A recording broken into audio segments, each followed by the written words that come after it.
Assalamualaikum warahmatullahi wabarakatuh. Waalaikumsalam. Bagaimana kabarnya?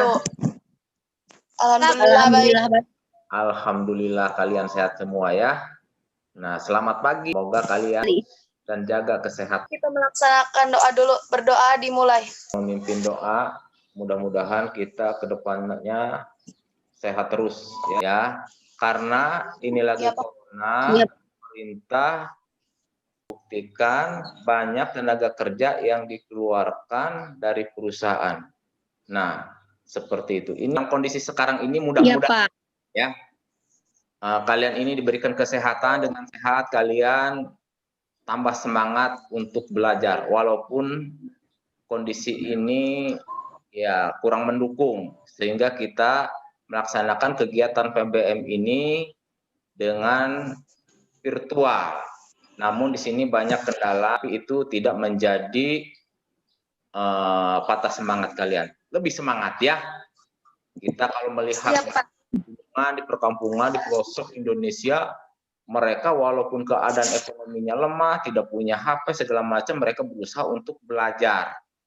Ya, tidak mampu belajar secara daring, mereka mendatangi gurunya ke rumah. Nah, seperti itu. Ini menjadi bahan motivasi kita ke depannya. Oke, kan ya. Perhatikan materi ini tentang kegiatan ekonomi ya. Nah, kegiatan ekonomi ini meliputi ya tiga kegiatan: produksi, konsumsi, dan distribusi. Namun sebelumnya kita harus tahu dulu, kita mempelajari kegiatan pembelajaran ini tentu kita harus mencapai tujuan pembelajaran. Tujuan pembelajarannya yaitu pertama menjelaskan konsep produksi, yang kedua menjelaskan konsep distribusi, yang ketiga menjelaskan konsep konsumsi. Oke, kita ke inti. Kegiatan inti pertama yang Bapak sampaikan melalui video ya, silakan simak video berikut ini. Itu berupa kegiatan konsumsi. Selanjutnya yaitu mengenai teori perilaku konsumen. Perilaku konsumen dalam kegiatan konsumsi dapat dilihat dari dua pendekatan. Yang pertama, pendekatan konsumen akan melakukan konsumsi sedemikian rupa sehingga nilai guna marginal setiap barang dan jasa yang dikonsumsi itu akan sama. Bisa diperhatikan, itu tentang apa? Tentang apa tadi? Tentang produksi. Puasan, ordinal, dan kardinal ya. Nah, karena semuanya dibeli, mungkin di atas akan mengalami titik kejenuhan. Nah, seperti itu contohnya ya. Oke, bisa dipahami ya? Ada yang ditanyakan? Bisa, Pak. Ada yang tanyakan? Ada. Oke. Selanjutnya kita menciptakan atau menambah nilai dan manfaat suatu barang dan atau jasa. Ya, betul, bagus ya. Konsumsi adalah tindakan penggunaan barang dan jasa dengan mengurangi atau menghabiskan nilai guna barang dan jasa untuk memenuhi kebutuhan hidup. Ya, oke, sudah paham berarti ya. Oke. Kita lanjutkan. Oke, untuk produksi ya. Produksi merupakan kegiatan menciptakan atau menambah nilai dan manfaat suatu barang dan atau jasa ya. Nah, lihat perhatikan. Nah, faktor-faktor produksi terdiri atas faktor produksi alam. Kita lihat gambarnya di situ, faktor produksi alam, contoh si pertanian, itu dari alam langsung. Produksi tambang, itu dari alam yang telah disediakan oleh Sang Pencipta ya. Perhatikan. Yang kedua, faktor produksi tenaga kerja ya. Faktor produksi tenaga kerja ini merupakan faktor produksi yang bentuknya berupa tenaga kerja manusia atau yang biasa disebut sebagai sumber daya manusia ya. Terus faktor produksi modal. Nah, di sini ada modal menurut asalnya, modal menurut bentuknya, modal menurut sifatnya. Selanjutnya, faktor produksi keahlian, kemampuan dalam mengelola dan mengorganisasi faktor produksi sehingga proses produksi berlangsung dapat berjalan secara efektif dan efisien. Oke, konsumsi. Tadi sudah dipahami oleh kalian, konsumsi di sini tindakan penggunaan barang dan atau jasa dengan mengurangi atau menghabiskan nilai guna barang jasa untuk memenuhi kebutuhan hidup. Perhatikan di situ ada konsumen, di samping kiri sedang menawar pakaian, di samping kanan konsumen sedang menawar buah-buahan. Ini menunjukkan yang di kiri ini pakaian ya, pakaian itu kegiatan konsumsinya tidak langsung habis digunakan atau dipakai, sedangkan model buah-buahan kalau dimakan langsung habis dimakan. Yang ketiga, distribusi. Nah, distribusi adalah kegiatan menyalurkan atau menjual barang dan jasa. Kepada siapa? Kepada pemakai akhir atau konsumen. Dipahami? Ada pertanyaan?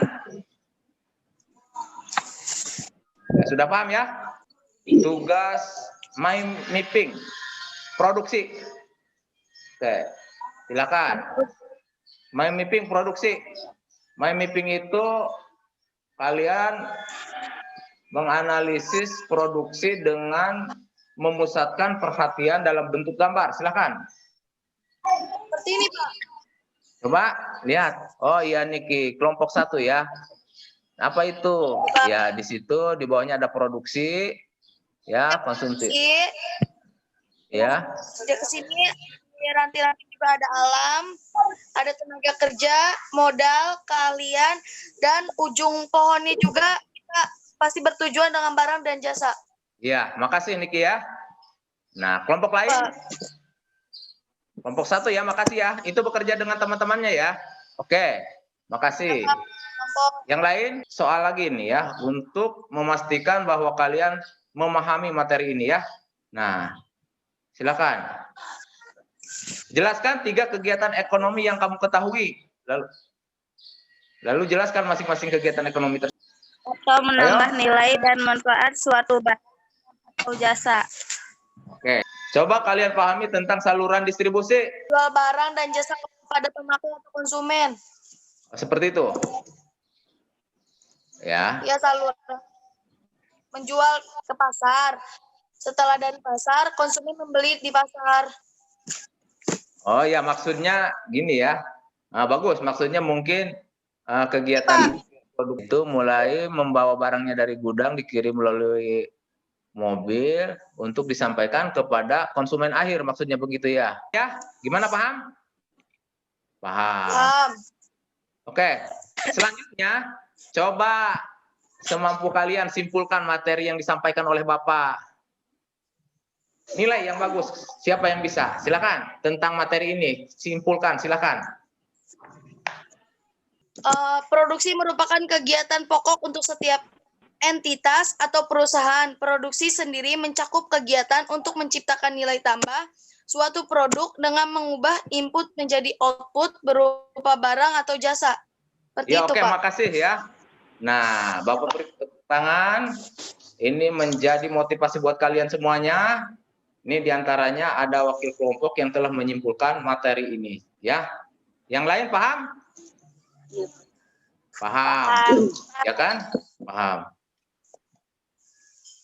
Dengan pembelajaran yang baik, mudah-mudahan kita ke depannya lebih baik. Ini dapat disimpulkan oleh Bapak bahwa kegiatan ekonomi terdiri atas kegiatan produksi, kegiatan konsumsi, dan kegiatan distribusi yang dilakukan oleh para pelaku ekonomi.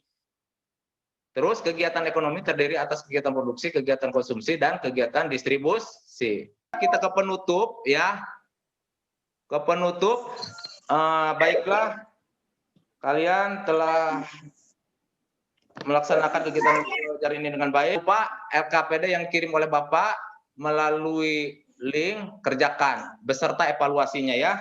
Nah, silakan nanti kita ke depannya akan melanjutkan materi peran pelaku ekonomi dan diagram sirkular ya.